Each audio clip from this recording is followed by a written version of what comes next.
If Jesus was the blonde-haired white guy, Judas would not even have to point him out. He would have just been like, hey, bro, it's the white guy with the blonde hair. That's him.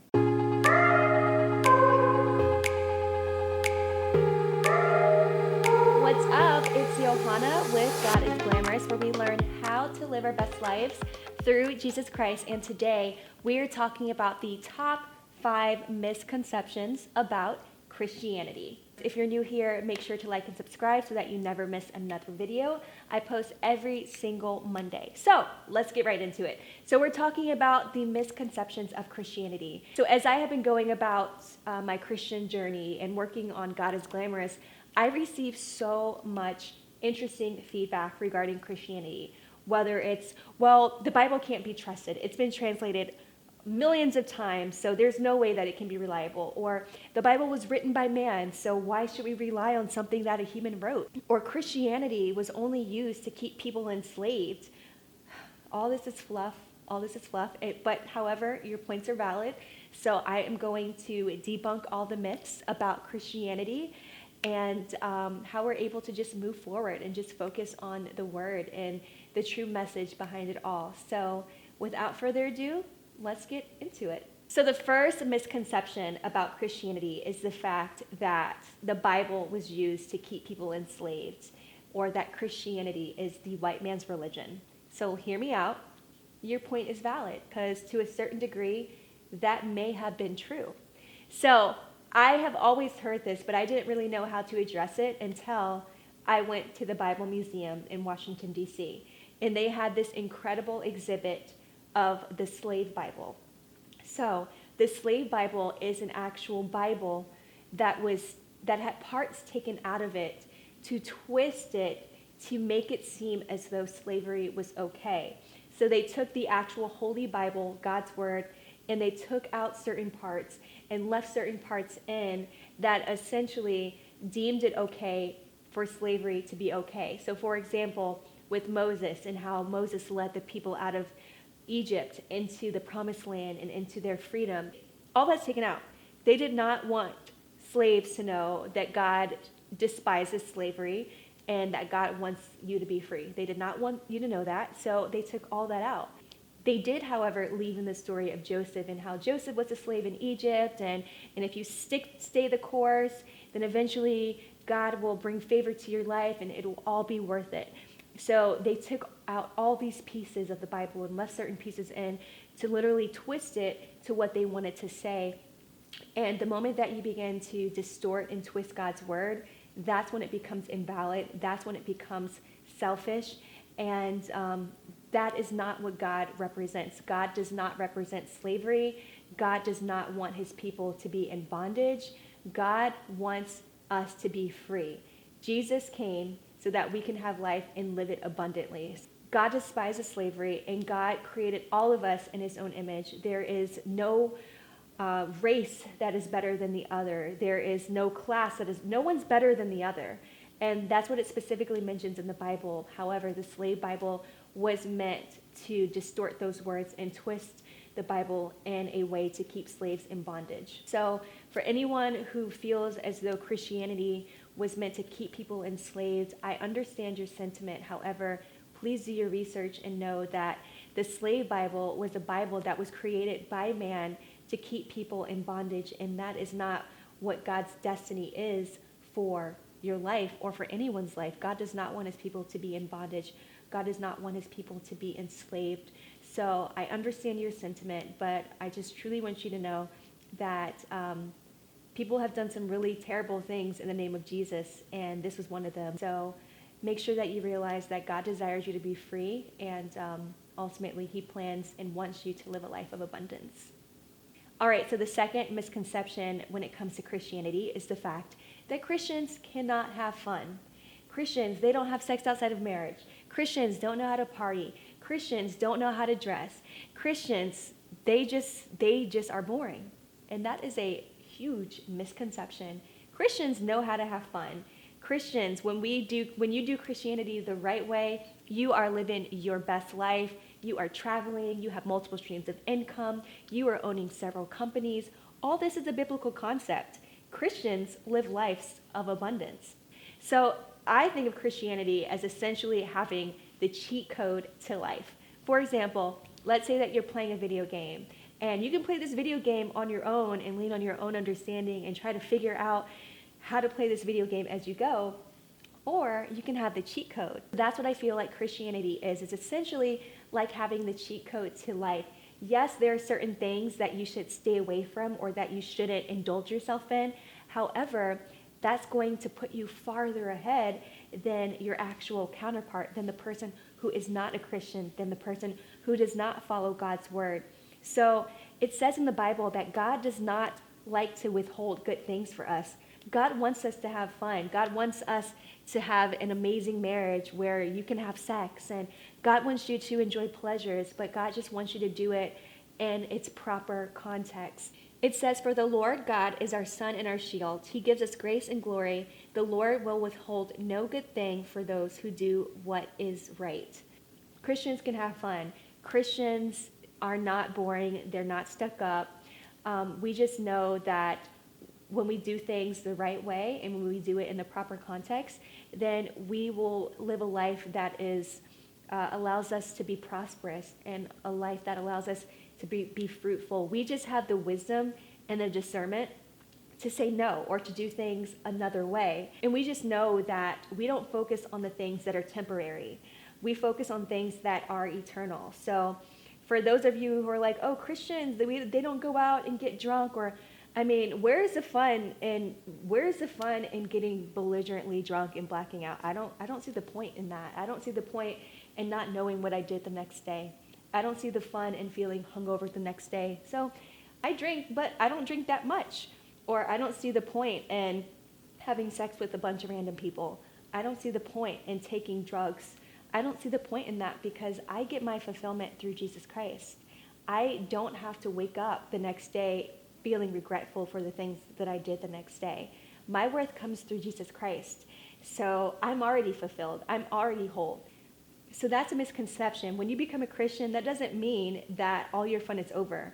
With Christianity, you literally live your best life through Jesus Christ. So when people say that you can't have fun as a Christian, that's a lie. We just have the wisdom and the understanding to know what to do and what not to do, because we understand that when we withhold certain pleasures, we'll have a greater outcome in the future. All right, so another misconception about Christianity is the fact that Jesus was white. First of all, I don't even understand why I'm addressing this topic, because Jesus' race doesn't matter. The only thing that matters is the fact that Jesus died for us and for our sins. So I don't understand why this is valid, but let's talk about it. Was Jesus white? So the Bible does not necessarily really cover or really mention the characteristics of Jesus, only other than in the book of Revelation. So it does touch on specific qualities of other people. For example, the Bible mentions that Saul was very, very handsome and that he was tall. And the Bible does mention other things, other characteristics about other people. But with Jesus, the Bible doesn't really describe Jesus in any particular way, other than the fact that he didn't really stand out that much. However, in the book of Revelation, it does allude to the fact that Jesus had hair like wool and that he was sort of bronze in skin color. So it says, hairs of his head, it says, were white as wool, white as snow. His eyes were like a flame of fire. His feet were like burnished bronze, refined as in a furnace. So ultimately, in the book of Revelation, it is alluding to the fact that Jesus most likely had a hair texture that symbolized wool and that he was kind of brown skin. And I think that is kind of more of an accurate assumption that we can come up with due to the fact that Jesus was born in the Middle East. He was a Jew. So essentially, Jesus may have been a brown-skinned Middle Eastern Jew. So where does the white, blonde-haired guy come from? I don't really know, but what we can gather is the fact that Jesus did not really stand out in a particular way. So right before Jesus was about to be crucified, Judas actually had to point out Jesus, most likely because he didn't stand out in a particular way. So Judas gave a signal that he would kiss Jesus as a way to identify Jesus, and so that they would know the right person to arrest. However, if Jesus was the blonde-haired white guy, Judas would not even have to point him out. He would have just been like, hey, bro, it's the white guy with the blonde hair. That's him. But most likely, Jesus was not a white male with blonde hair, and Judas had to legit not even just point him out. He had to go up to him and kiss him on the cheek. That means there was some serious differentiation that needed to happen. So in the event that you say, well, Jesus was white, ultimately it doesn't even really matter. But there you go. Jesus was most likely a brown-skinned Middle Eastern Jew. So another misconception about Christianity and the Bible is the fact that the Bible was written by man, so why should we follow a Bible that was written by human beings? All right, so let's back up a little bit and understand that although the Bible was written by man, it was inspired by God. So an example of this can be found in Ezekiel chapter 24, verse 1 through 2, and it says, "In the 9th year, in the 10th month of the 10th day of the month, the word of the Lord came to me, Son of man, write down the name of this day, this very day." So the Bible was written by prophets. The Bible was written by men who were inspired by God. So the Bible is not just this book that was just written by a bunch of random people. No, God spoke to these people to write the book. The Bible is called a holy book for a reason. It is not just a Bible. It is the Holy Bible.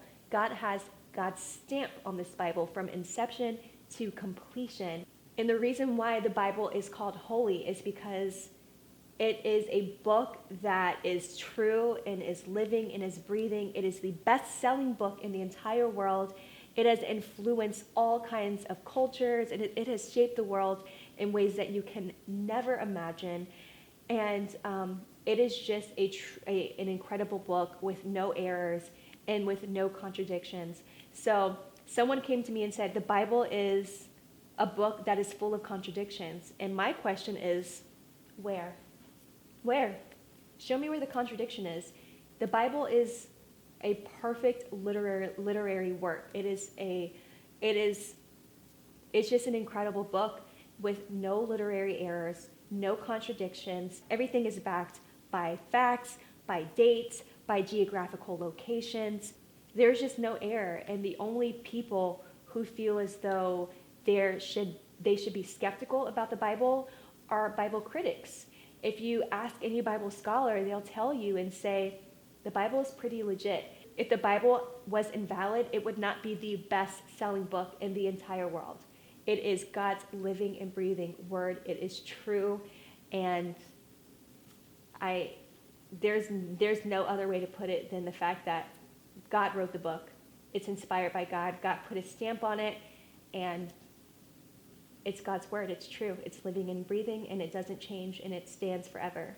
So another question may be, well, if the Bible is true, who wrote certain accounts where no one else was present? So, for example, when Jesus was tempted in the wilderness for 40 days, who wrote that? No one else was there other than Jesus and the devil who tempted him. Well, that's a good question. So these accounts were written in the Gospels of Matthew, Mark, Luke, and John in the New Testament, also during the time where Jesus was actually alive. So don't you think that Jesus could have shared this information with them so that they could have written it down? You also may be wondering, well, what about Adam and Eve? I mean, who was there to witness that? Chances are these stories could have been passed down from generation to generation. Adam and Eve had children. Their children had children. So again, your questions are valid, but you will find the answer when you continue to look. God says that if you seek me, you will find me if you seek me with all your heart. So make sure that you are constantly asking these questions, but more importantly, doing your due diligence so that you can find these answers for yourself as well. All right, so the last misconception about Christianity and the Bible is the fact that the Bible cannot be reliable because it has been translated so many times. Well, again, that could not be more further than the truth. So that is true.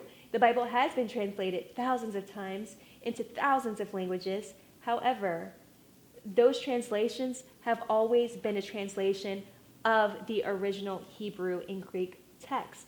So when we think of the Bible as being translated, some people may think of it as a game of telephone. So when it comes to translation of the Bible, for some people it may be viewed as a game of telephone. So if I have a message and I share it with someone else, and then they share it with someone else, and by the time that we get all the way back, the message is completely misconstructed and it's invalid, and that's not the case. So the Bible already has a text that is preserved. So the Bible already has its original Greek and Hebrew and Aramaic text already laid out. So if you already know Greek and if you already know Hebrew, you can easily take a look at the original foundation of the text and compare it to all the other translations, and you will essentially still come back with the same message. So ultimately, the Bible has been translated thousands of times, but it has not been translated from another translation. It has always been translated from the direct source. So if you have any questions about the Bible, in Jeremiah chapter 29, verse 13, it says, "If you seek me, you will find me, if you seek me with all your heart." So as the best-selling book in the entire world, the Bible, and as the most profound and most well-known religion, Christianity, in the world, there are going to be people who try to knock it down, or there are going to be times when you have questions, but God encourages you to seek out those answers. The answers are there. All you have to do is seek them out for yourself. So the moral of the story is the fact that God loves you. God loves you beyond your wildest dreams. And God wants to know you. And God wants you to know him. And God wants you to have all the answers. And sometimes we may not have all the answers. But as long as we do our due diligence, and as long as we fully trust in God's word, and as long as we pursue answers that lead us into the right direction, then I believe that we're off to a really great start. So I challenge you, if you have any questions about Christianity, get into a Bible-based church or do research on your own, but always do research that is unbiased, and just make sure that you are getting your information from a right source. God desires to know you. God wants to know you. God loves you, and he truly wants to have a relationship with you. So if you have any questions about Christianity, I challenge you to check out any of these videos over here, and also please leave me a message or a comment if you have any questions. Other than that, I love you all so much, and I will talk with you next week.